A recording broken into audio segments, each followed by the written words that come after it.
Esse é considerado o rosto ideal, o formato dos dentes ideais, a cor de gengiva ideal, o nariz ideal, a boca ideal. Eu me chamo Vitor Hugo, eu sou cirurgião dentista, e desde 2011 eu aprendo dessa forma, se chama proporção áurea. A proporção áurea nada mais é do que fatores que criam o padrão de beleza dentro da área de saúde. Eu aprendo isso desde 2011, quando eu ingressei na faculdade de odontologia. Eu estudei em uma das melhores faculdades de odontologia desse país. Eu me orgulho muito disso. Eu tive professores maravilhosos. Mas eu preciso dizer para vocês que, quando eu me formei e caí no mercado de trabalho, eu passei a ter acesso a algumas informações que me fizeram questionar algumas coisas, como, por exemplo, a minha turma começou com 70 alunos. E esses 70 alunos, 6 eram pessoas negras. E logo no início, antes do primeiro semestre, esse número foi reduzindo, e nós nos formamos no total de 3 pessoas negras, 3 dentistas negros de pele clara. Isso é muito importante dizer. Alguém aqui já conheceu o termo loirodonto? É muito comum esse termo, porque as turmas de odontologia, em sua maioria, era composta por mulheres que cabem dentro desse estereótipo, e eu achava isso o máximo naquela época. Mas existe uma coisa que eu passei a perceber, que, fazendo uma análise de como foi a minha vida acadêmica, eu me sentia sozinho, mas eu não era sozinho porque eu era isolado da turma, muito pelo contrário. Eu sempre tinha muitos amigos, eu tenho os meus amigos até hoje, eu era amigo até dos meus professores. Mas quando a gente faz um recorte racial dentro dos cursos de odontologia, de medicina, a gente consegue perceber que pessoas negras não se sentem representadas, tanto no corpo da turma, quando a gente também se refere ao corpo docente. E não, nesse sentido, eu não me sentia representado. No final de 2014, eu me formei. Foi um dos melhores dias da minha vida. O primeiro doutor da família, saindo de um bairro periférico, de uma cidade que eu amo. E eu estudei em uma das melhores universidades do país, eu tive os melhores professores, eu me dediquei muito, me considero um dos melhores alunos da minha turma. E eu achava que eu estivesse pronto para o mercado de trabalho. Então, me formei na uma das melhores universidades desse país, eu estava pronto. Até que eu caio no mercado de trabalho e começo a perceber que o cenário muda, porque eu percebia que os meus pacientes, em clínicas particulares, eles olhavam para mim, mas eles não enxergavam a figura que eles esperavam de um cirurgião dentista. Eu fugia do estereótipo. E eu comecei a ter certeza disso quando eu ia chamar alguns pacientes na recepção e eles me faziam a seguinte pergunta: por acaso você que vai me levar até o dentista? Eu de jaleco, escrito meu nome. E eu passei a perceber, inclusive, que eu precisava do DR no meu jaleco para ver se as pessoas entendiam que eu era o cirurgião dentista. E, mesmo assim, as pessoas perguntavam: por acaso você é o protético? Ou tem algum outro profissional que possa me atender? E aí eu senti na pele que eu era um dentista, mas que eu era um dentista diferente das pessoas que trabalhavam comigo. Eu precisei ter que me esforçar muito para que os pacientes me aceitassem como seus dentistas. E aí eu percebi que ter estudado em uma das melhores universidades desse país, ter tido um rendimento impecável, não era o suficiente para uma sociedade que eu entendi na pele que é racista. Provavelmente vocês sabem que a odontologia, muitas das vezes, a gente devolve para o paciente aquilo que a natureza deu e ele perdeu. Então, é muito comum que trabalhos precisem de repetição ou alguns ajustes, mas eu me dei conta de que eu não tinha o direito de errar. Porque quando eu errava, ou quando eu precisava fazer algum ajuste, a maioria dos pacientes pedia para trocar de dentista. Isso não acontecia com os outros dentistas que trabalhavam comigo nos espaços que eu trabalhava. E aí eu me dei conta de que eu era um dentista negro. E que eu estava diante de situações que me violentavam diariamente. Eu também passei a perceber que, além do racismo que ultrapassava o meu corpo, ele também ultrapassava corpos de pacientes negros. Eu vi nuances do racismo em cada consulta. Talvez isso possa parecer mimimi para você, mas veja se vocês conseguem acompanhar essas figuras comigo. Esses são considerados os dentes não ideais. A cor de gengiva não ideal, o nariz não ideal, a boca não ideal.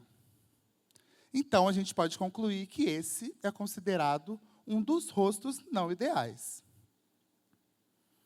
Eu aprendi que todos os pacientes que têm diastema, que são aqueles espacinhos que a gente tem entre os dentes, é indicado fechar, até ser questionado por uma paciente negra que tem esse espaço, e a gente, na consulta, identificou que esse espaço não causava nenhuma questão funcional para ela, era apenas estético, e ela me disse que essa característica era uma característica comum da população negra. Então, ela não queria fechar. E eu tive acesso a essa informação diante de uma paciente que era leiga, mas que sabia da cultura dela, da identidade dela. E ela disse que não queria fechar se fosse apenas por estética. Também existe um procedimento chamado clareamento gengival, que nada mais é do que a remoção da camada superficial da gengiva para tornar a gengiva mais rosa. Ela é feita por brocas cirúrgicas, e é muito importante dizer que a melanina que a gente tem na gengiva, né, sobretudo os pacientes negros, ela não causa nenhuma questão funcional, ela não causa nenhum problema para o paciente. Apenas uma questão estética. Aprendi também que em pacientes biprotrusos, que são o que a gente chama de pacientes bicudos, existem muitos casos que é importante se fazer procedimentos cirúrgicos, porque isso causa também problemas funcionais, mas, na maioria das vezes, é indicado a extração de 4 a 8 dentes, só para que aconteça o recuo da boca desse paciente para ele se sentir melhor esteticamente. E para fechar esse combo, que eu vou chamar de apagamento dos traços negroides, existe um procedimento chamado alectomia, que nada mais é do que a remoção parcial das asas nasais, exclusivamente para a pessoa ter o nariz reduzido em volume. E isso só por uma questão estética. É sempre o estético massacrando o ético. É sempre para a melhoria daquele paciente, para ele se sentir melhor com ele mesmo, para ele se enquadrar dentro de um padrão. E é muito mais fácil que a gente se encaixe dentro desse padrão do que entender que nós estamos num país em que pessoas foram trazidas do continente africano para uma terra em que já era habitada pelos povos indígenas, e os avanços tecnológicos dos pesquisadores da área da saúde não acompanhar e não entender que nós estamos num país como o Brasil, e que esse padrão de beleza ele jamais vai fazer sentido num país como o nosso. 57% da população brasileira ou é negra, ou é indígena, ou quilombola, ou parda. Então, a conta não se fecha quando a gente faz esse paralelo. E também eu gosto de fazer esse paralelo, de pensar em qual a porcentagem de pessoas negras dentro dos cursos que são chamados de elitistas. E também a conta não se fecha. E eu fico me perguntando onde estão esses 57% dessas pessoas que não estão dentro dos cursos que são chamados de elitistas, né? Passei a perceber também, no meu dia a dia clínico, que a maioria dos pacientes que perdem os seus dentes precocemente são as pessoas negras. E passei a perceber também que as pessoas que perdem os seus dentes precocemente e não reabilitam com próteses também são as pessoas negras. E naquelas perguntas chamada anamnese, que é a primeira pergunta que a gente faz para o paciente para entender a queixa principal dele, eu passei a perceber que a maioria dos pacientes negros também não tiveram acesso à odontopediatria na infância, porque os seus cuidadores precisavam trabalhar, ou não tinha tempo, ou não tinha dinheiro. Eu percebi aí que a prevenção que a gente tanto fala, ela era muito mais comum para pessoas privilegiadas. Vocês já entenderam sobre o que eu vim falar aqui hoje, né? Eu vou contar uma história que aconteceu comigo. Esse é um print do meu Instagram que eu postei nos meus melhores amigos no dia. O ano era 2020, véspera de feriado de finados. Era uma sexta-feira. Eu estava atendendo a minha última paciente do dia. E quando eu fui levá-la até a recepção para que ela pudesse remarcar a consulta dela, tinha uma mulher branca em pé. E quando ela me viu, ela disse a seguinte frase: meu Deus, se um dentista negão desse me chama, eu saio correndo de medo. Eu fiquei completamente paralisado, porque eu já estava sofrendo microviolências, mas aquela frase me atravessou de uma forma muito negativa. E diante do meu silêncio, ela continuou dizendo que quando eu passei pela recepção, ela não achou que eu fosse dentista, ela pensou que eu fosse um funcionário lá de trás.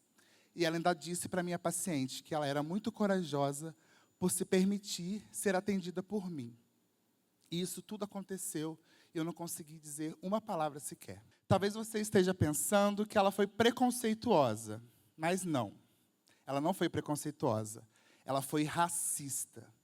Se vocês saírem daqui hoje sabendo a diferença de preconceito e racismo, eu já vou me sentir extremamente feliz.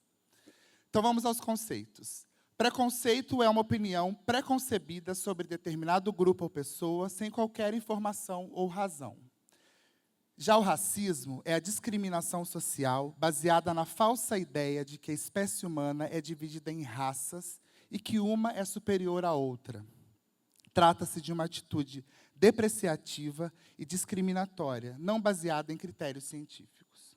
E eu passei a pensar o que fazer da minha profissão a partir de todas essas violências e essa gota d'água que foi essa violência dessa mulher.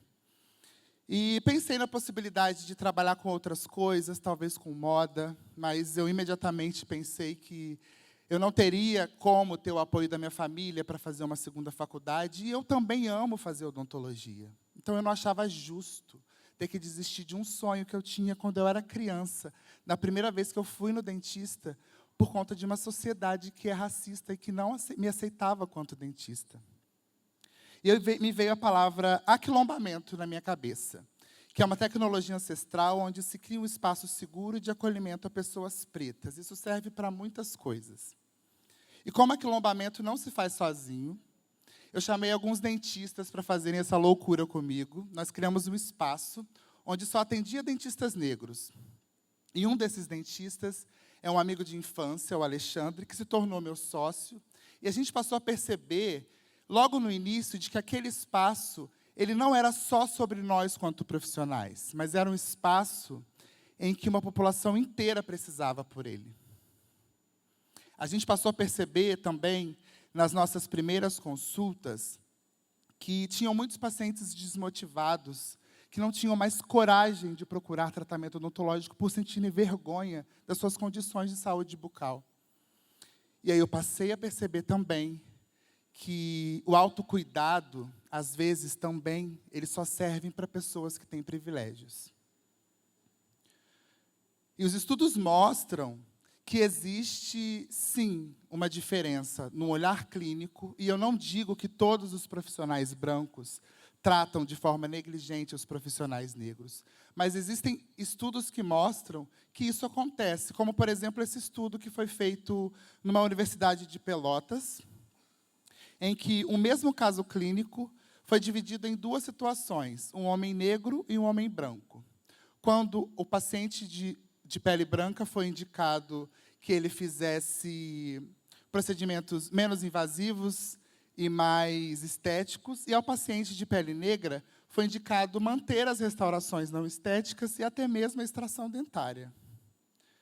E eu também percebi que esses pacientes relatavam que muitos dentistas perguntavam para eles como que foi que ele deixou chegar a esse ponto.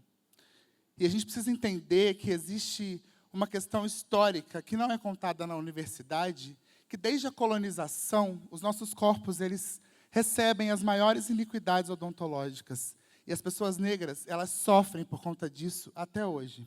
Pensando em tudo isso, a gente entendeu que a gente precisava expandir aquele lugar.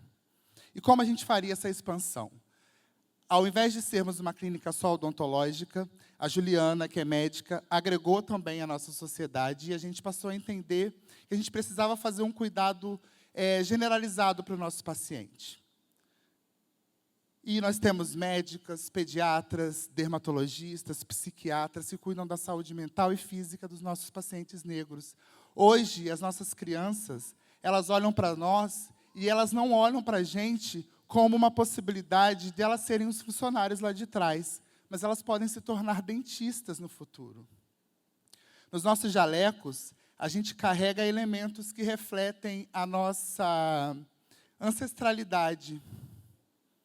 Os nossos cabelos, as nossas tranças, os nossos dreads não são mais questionados, porque o que precisa ser questionado é a nossa capacidade técnica científica. Na nossa recepção, existem livros, ao invés de serem livros de harmonização facial, são livros de escritores negros e indígenas que contam a nossa história, a nossa verdadeira história. E tem artes de artistas famosos. Na nossa música, só toca a música de preto, na nossa recepção.